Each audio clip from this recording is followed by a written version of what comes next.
Welcome to the McAllister Report. We join John McAllister, top football evaluator, as he shares wisdom and interviews coaches and athletes from around the country. Enjoy today's podcast. Hello, I'm John McAllister with the John McAllister Report. And today, my guest is one of the top high school football coaches in Ohio, and he runs one of the top high school programs in Ohio, and has been a long-time friend of mine for at least 20 years. And Nate Moore has built programs in 3 or 4 different schools, started out with the legendary Jim Place as an assistant at Dayton, Chaminade, Julienne, and has been the head football coach at Massillon for the last 9 years, I want to say, 8 or 9 years.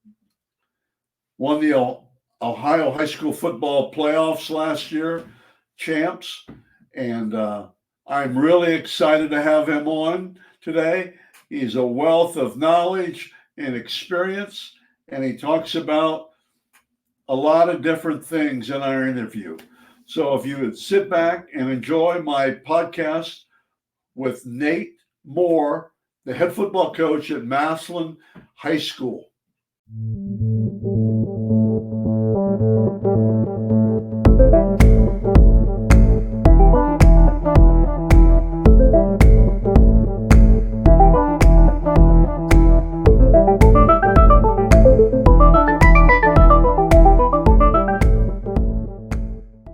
As I said earlier, my guest, and I'm so excited, we've been known each other for a long time. I think it goes back to 2009 or 6, someplace back from that.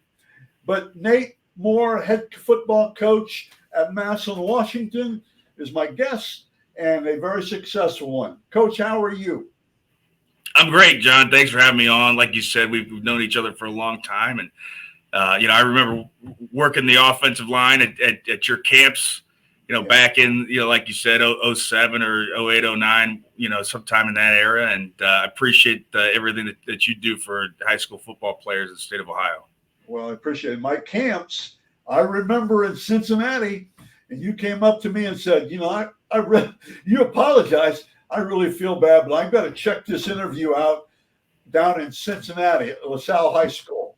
That was on a Sunday afternoon, I think. Yeah. And I said, well, sure. Next thing I know, you're the head coach at Cincinnati LaSalle. Yeah, how about that? And I also remember you, and we're going to talk about it in a minute, when you coached with Coach Place. Mm-hmm. And you guys were you weren't, borderline illegal, because he could only be at so many 7-on-7s, but you ran some too. Right. So, but I want to talk eventually about your thoughts as a coach and person, okay? I mean, they can read all the facts. Two most important facts, so I think it's more important to win the Ohio High School Football Championship than Max Prep's National Coach of the Year. Congratulations on that. Great honor. Good honor, right? Yeah, it was. It was a surprise. I think my son Eli texted me about that, and appreciate it. It's not why we do what we do, but for whoever considered me for that, and thank you. The best one may have been the next one. Okay, winning the state championship. Going undefeated, I think, as well, right? Yeah. Between those two, I'll take the second one. 10 out of 10 times. There's we had just an unbelievable run this year, and a lot of things had to align. We have a tremendous coaching staff, great support from our administration and Board of Education, and great players, and really good high school players that aren't concerned with accolades or being all state or all district or recruiting stars or anything like that. They love playing football. They love the city of Massillon and wanted to bring home a golden trophy for the city, and they accomplished that goal. So it was a tremendous ride. What was the first thing that went through your mind when you knew the game was over? Yeah, it was really strange because it was a game that was so down to the wire. Yeah. and then all of a sudden we take two knees and the game's over, and I literally didn't know how to react to that. I just remember, people grabbing me and hugging, and then I got the ice bath, which was Eli, by the way. And then it was really just a whirlwind of just taking it all in, and everything goes through your mind, all the thoughts from the season, and then you got to look at our fans. Our fans filled the home side of Tom Benson Stadium. They reported something like 14,000 fans. It's really hard to believe. I can't imagine there wasn't 20,000 people there. Yeah. And our fans are unbelievable. Our city's been unbelievable. And so I wasn't thinking about anything. I was literally, it doesn't happen often where you're really 100% in the moment, but I was really 100% in the moment there, just taking it all in. That's great. Now you mentioned coaching staff. I think you have to mention a good friend of mine that just kind of retired to his kids get older. Tell me about John. Yeah, John Mazer, what a tremendous person and coach. And John was my first hire here at Massillon and my most important hire. You better have a great offensive line coach and you better have a great DB coach. Those two things are critical, probably quarterbacks next. But I got a call or a text, I don't remember, from Matt Tyler at Fairfield. You know Matt Tyler? Yeah. Yeah. Okay, yeah, he's the offensive line coach down there, and him and John played together at Bowling Green. Oh. And he said, "I've got a guy in Northeast Ohio that you need to take a look at for offensive line." So shout out to Tyler. I appreciate the push there. But called John and we started talking, and it was a big move for him because he was at Jackson High School. His wife was also a teacher and the cheerleading coach at Jackson High School, and it was actually I think it was Urban Meyer that really pushed him into the Massillon job.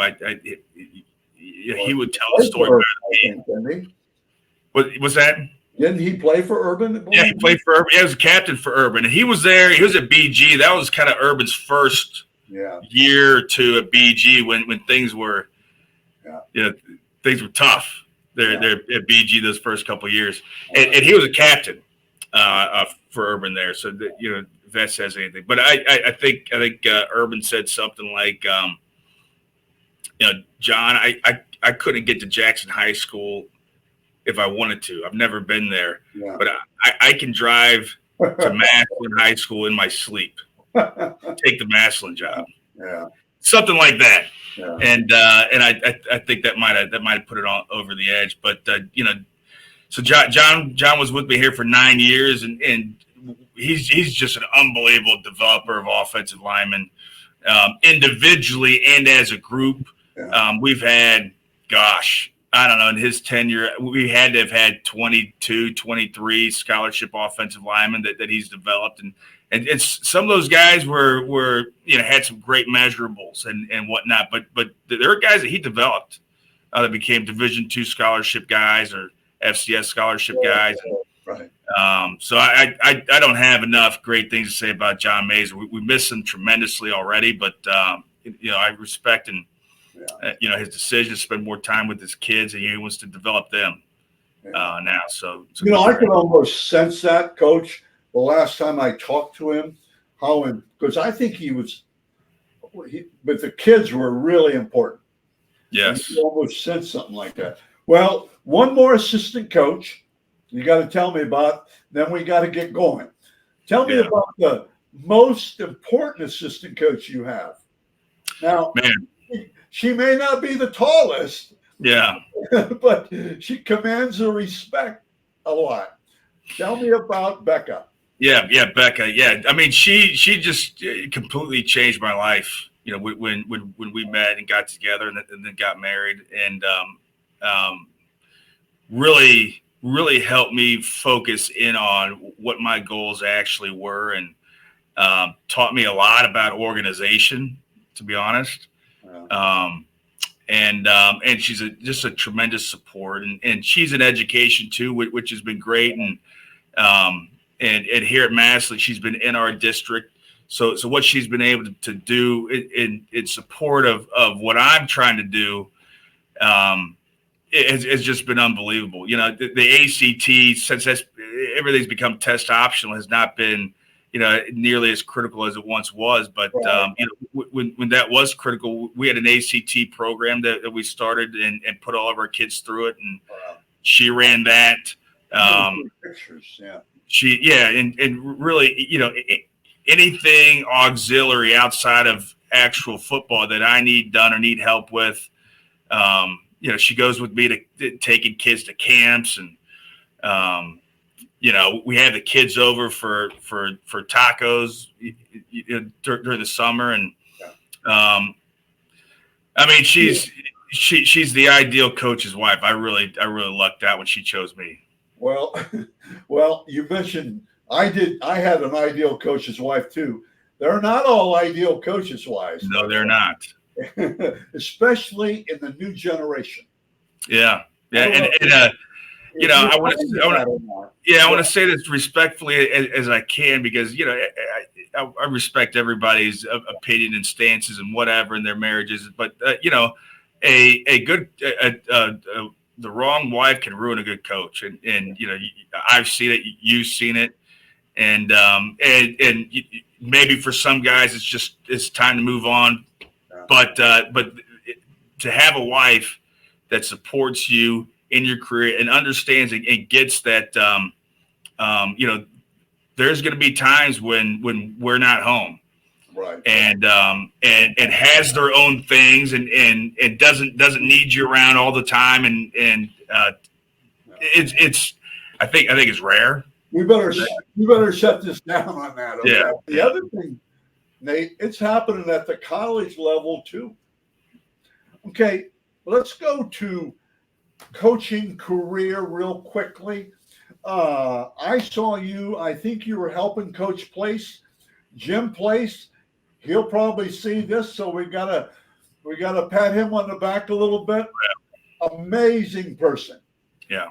We still have a very good friendship, and my goodness, first time I think we ever met, he was at one of the first times at the camp that Bayless and Byers put on. Yeah. You might have been a little kid back then, but yeah, that was a long time ago. So tell me, you worked with Jim at Hamilton, and then did you go to Minster after that? So I worked for Jim at Chaminade first. Right. I knew that. Yeah, and then Hamilton, and then on to Minster, and you know, before we go too far past that, Jim Place, I can't say enough unbelievable things about him and what he's done for me, and what he did for me as an assistant. And I think that's it's so critical. And you know, I'll tell Coach Place how much I appreciate him, and he'll say you give me too much credit. And I really don't think that's true, because you know, if my journey had gone another way, I graduated from UD. Yeah. And I had a nice career there.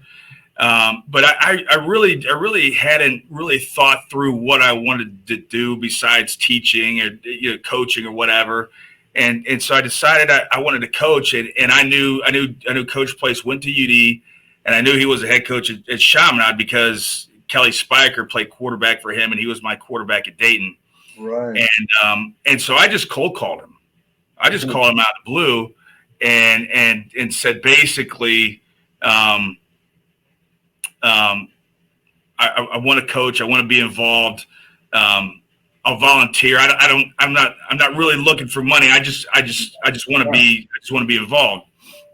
and he said, well, I think I might have something. Let me call you back in a week. And he calls me back and asks me to come in. I go in and we talk. And he ends up offering me an assistant offensive line coaching job there at CJ.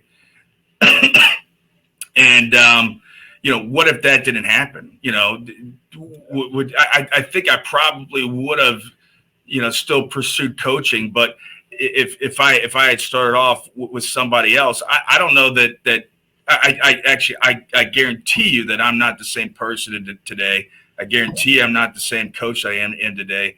When I started coaching at CJ, I thought I knew football, and I think I did to some degree, but I found out very quickly that I knew absolutely nothing about coaching. Yeah. And all those things I learned by watching Coach Place and how he interacted with the players and how he held them accountable. But he was also he also loved them up, and because I think a lot of people struggle being both of those people, right? A lot of people are you either want to hammer everybody for everything they do wrong all the time, or you're so nice and supportive that you make excuses for people and excuse all the things that they do. Yeah. And I saw how Coach Place, and I didn't have an idea of this at the time, but I just saw how he interacted with the kids and ran the program, and I didn't know that existed. Like I feel like I had a really good high school coach, and I played at UD, and college is different. There's more distance, I think, between the coaches and the players. Maybe. But you graduated from Mason, Ohio. I did graduate from Mason, Ohio. Cut to the chase. So the kids and the players that Coach Place worked with probably weren't income based like Mason, Ohio was. Yeah. You what I'm getting to in a nice way. They were, I still use the word inner city, but they were tough kids that came from tough homes, a lot of them. Yeah. I think, Nate, that's where he deserves so much respect.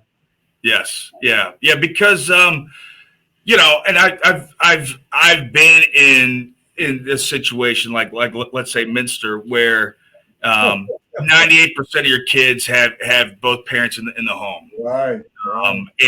And that is a completely different experience, right, than being somewhere like Massillon or CJ, back then. I don't know how it's changed now, or Hamilton, where we have probably 90%, 80%, something like that, of our kids that don't have two parents in the home. I'm guessing, but I think that's probably fairly close. Yeah. And we'll have kids that they literally don't have a pot to piss in. Yeah. They literally don't have a pot to piss in, and they do not know where they're getting food to eat tomorrow. And there's a whole different level of things of problems that populate in a program where you're serving kids like that and families like that. And it truly is a calling. Like, I don't know that I would enjoy being at a place that didn't have the diversity that we have here in Massillon. Well, that's because, Nate, in a way, obviously I know you, but you can relate to it may be frustrating sometimes, but it's not unbearable, or not, I don't know what word I'm looking for, but you work with it and understand it, I think.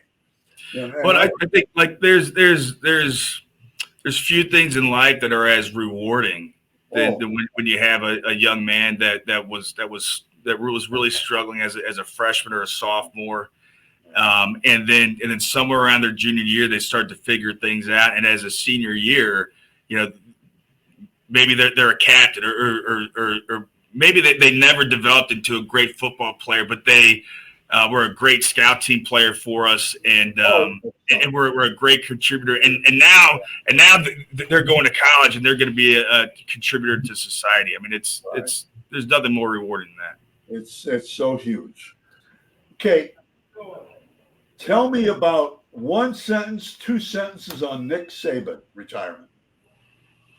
I love Coach Saban. He came and talked at Massillon at a spring kickoff for us, and we've had several different guys.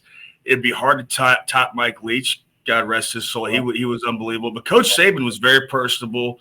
Had conversation. Here's a funny story about Coach Saban. Becca and I actually went and picked him up at the airport. Flew it on the private jet. We drive out on the tarmac, and I knew that he loved those oatmeal cream pies. And so I bought a box of oatmeal cream pies for Coach Saban, and I mostly expected him to say, "Oh, that's really nice of you. I got nowhere to put them. Thank you, but I've got plenty of those back in the office or whatever." But he thanked me and reached out for the box, and he kept that box of oatmeal cream pies underneath his arm. I think maybe the whole time he was here with us. He wasn't letting that thing go, and took that back with him on the private jet. So the love for cream pies is real. Yeah, it's good. I think, like so many people, and some people are so jealous of successful people. Sure. And we know that. And by the way, one more thing, back to patting myself on the back. For me, it's rewarding to deal with all kids, but it's rewarding to deal with city kids. Okay, a couple things, and then we'll go back to some philosophy. The most wins in a high school is 952. How many does Massillon have? Wins as a high school? Yeah. I think it's 943. 8. 948? Okay. So, is there any pressure on you this year, man? I just put it on you right there. The most wins, and I think it's a school in Kentucky, or maybe, is it Male High School down in Louisville, I think? But, so I believe right now we're tied for second all time with Louisville Male, and Valdosta is still in first place by 5 or 6 wins. I think. 4. No, 4. Oh, 4. There you go. We've got 952. I looked that up today. But okay, the other thing I remember real quickly, I remember this first or second year you were there at Massillon. Things were a little bit different because you had to get your program. And I remember going to the weight room and talking to you different. You said, the kids believe in what we're trying to do. Mm-hmm. The kids are believing. It's different, but they're trying to do. And so you weren't really born on third base, as the saying goes, in coaching now. I mean, you started like we've already talked about. And I think that's so impressive, Nate. You've worked to get where you are. And then the last 7 years, I think you've won 10 or more games, right? That's right. Okay. I'm so smart, man. I have some other questions for you, okay? What aspect or what part of coaching gets you most excited? We're talking about Nate Moore now. Mm-hmm. Yeah. Let's see. Go with a couple. I don't do that much coaching of positions. I don't coach a position on our staff. I don't call any plays. What gets me the most fired up is our off-season work when we've had just a killer workout and the kids push through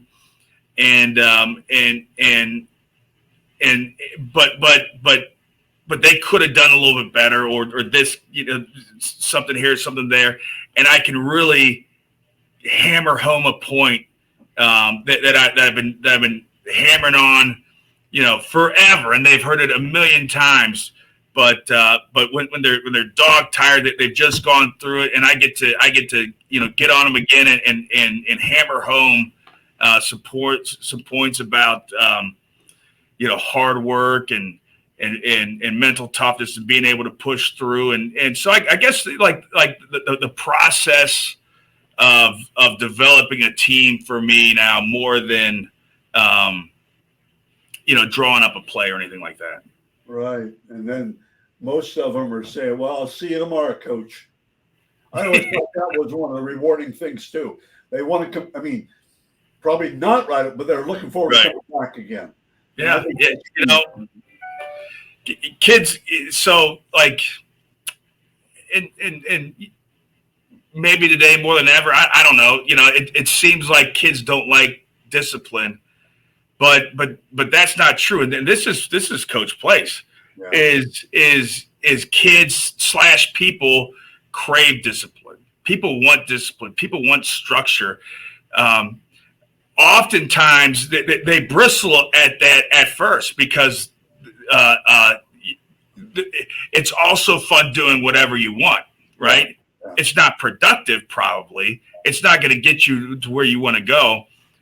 But kids actually, they crave discipline. They crave structure. Kids want to know that if somebody steps out of line, that they're going to be held accountable. Kids want to have structure to where they know what's happening today. They know what's happening tomorrow. They know what's happening the day after that.